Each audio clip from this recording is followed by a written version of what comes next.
Okay, some of you have seen this guitar before.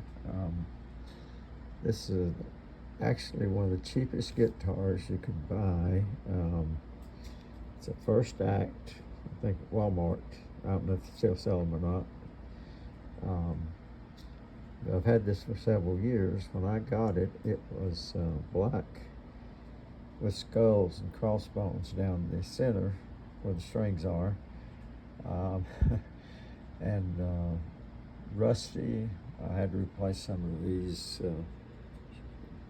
I can call them string holders. I'm not sure what the technical name is, but I had to replace a couple of those.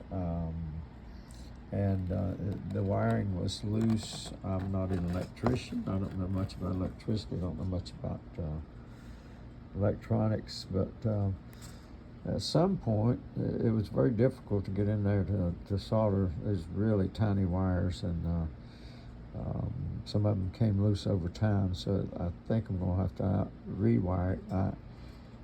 And I'm debating whether just to pull everything out of there and start over with it. I came across, didn't hesitate to do it. I tried to remember where a couple of the wires went, but I wasn't sure. And just the last couple of days, I come across this old wiring diagram I had that I'd made up when I first redid this guitar. I don't know how many coats of paint I put on it, but I ran out of the color I started with, and when I unable to find any more, and so I changed colors, but close, and so changed colors a couple of times. I think I ran out of colors twice, and so it changed colors a couple of times, and this is what I ended up with. But I thought it turned out not too bad. I put in new pickups on it.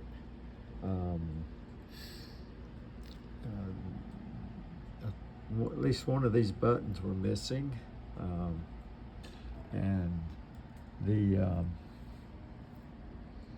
jack to plug it, the cable in to the amplifier was missing. I had to buy a new one of those, and I think I replaced both of these, what they call this silver things down in there are called pots.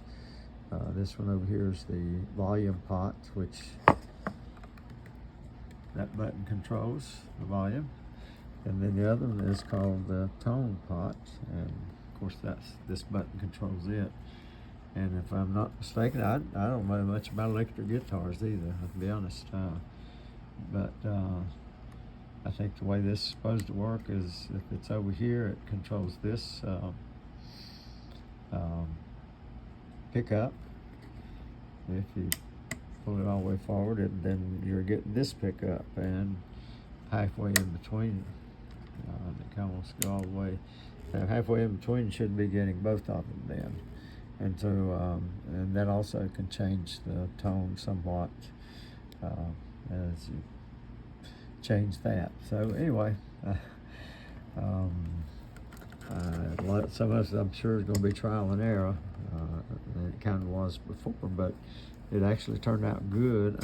Not knowing much about electric guitar, how to play an electric guitar, I had a few people to play it after I got finished with it, and they said it sounded great. So the thing is, I've probably got more money in it put in it than it's actually worth, but I took it as a challenge. I knew I would have more in it, but it was just so terrible. The strings were missing. It was all rusty, dirty. It really looked like somebody had dug it out of a trash dumpster somewhere, and it looked like it'd been in there for a while. Because like I say, everything was all rusty, and I cleaned it up, shined it up, and then painted it, or sanded it first, and got rid of the skulls and crossbones, and this is what we've got. And so I hate to not make it usable again. And to be honest with you, I have a new, almost new Fender Telecaster, And honestly, I think it has to do with I haven't been able to get it set up where I want it yet. But this one actually sounds better than it. And so I hope I can have it sounding that good when I get done with it, which I don't know when that's going to be. I may start on it again tomorrow. It's a little late this evening. And I've looked at it and just and had a difficult time trying to make up my mind just what I want to do here with this mess, whether just to pull it all out and start over, which means I'm going to have to take these pickups back out so I can get to the wiring and route it back to the switch there up here. I don't know. I guess there's a reason they call these solid body guitars, because they're solid wood and just enough routed out or whatever to get what's needed in it. But it'd been a lot easier if they would have maybe just on the back here routed out a place that went straight over here where you didn't have to feed the wires through the little place there. You can see right here where these come out at.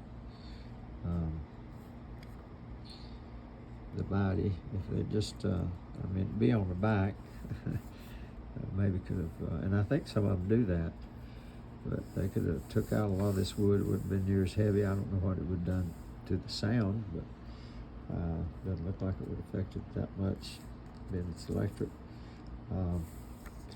Then over here, there's a place, I think, for the other pickup to come out separately here, but it was not used. And whether anybody rewired it, I have a feeling they had before, and just couldn't get it to working or something. That's maybe probably the reason they got rid of it, threw it in the dumpster or whatever. I did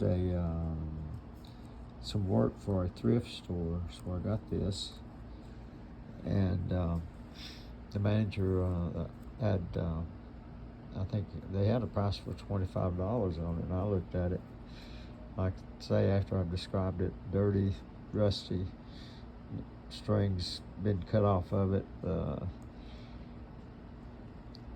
just filthy looking, nasty, and besides the skulls and crossbones and things like that, I'd have to redo everything. It had a $25 price tag on it, and I said, you might as well throw that thing back in the dumpster.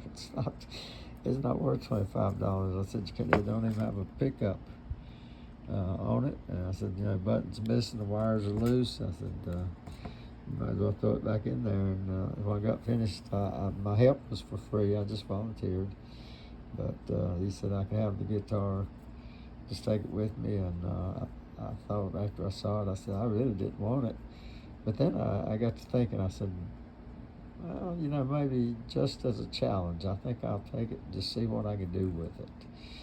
And maybe I'd learn something in the process. And so that's what it is, and this is what it turned up with. And I've related at least once and shared my testimony. I said, this guitar and myself have a lot in common. I was pretty much in the shape that it was in when Christ found me. But he took me and cleaned me up and made me something useful for his kingdom. And I thank God for that. And that's what he likes to do. And if any of you out there that don't know him, have not given your life to him, I hope you would deeply consider doing that. You need to today, before it is too late. You never know what's going to happen tomorrow or even before this night's over. So I say right now would be a good time. Just call on him and ask his forgiveness, and let him clean your life up, because the Bible says that all our righteousness is as dirty rags. We have nothing to offer God. Nothing. All we can do is call upon him and his forgiveness, his sacrifice, his payment for our sin, and then live for him from then on, and he will sustain us. You say, well, I don't know if I can stay perfect. I just don't know if I can go on without sinning again. No, you can't. And you don't have to. The effort, we just need to make the commitment and be sincere about it. Now, he's not going to play games with you. You can say, well, I'm going to do better and not mean it. He knows your heart. But if you really mean it, really truly mean it, he will sustain you. He will help you. And although, yes, we have some obligations, in the end, it will be him that gets you through, not you. Philippians 1:6 says that he that began a good work in you will complete it in that day. And I've been telling everybody here for the last few years, hey, if I started or if you started, we're both in trouble. If we started the process of salvation, we're in trouble. But if Christ started it, and he did, if you have it, then he will complete it. He's the Alpha and the Omega, the beginning and the end. And so he starts it, he completes it. That's what he's promised to do in Philippians 1:6. So trust him, call on him today. Dale Little, Rescue American Ministries.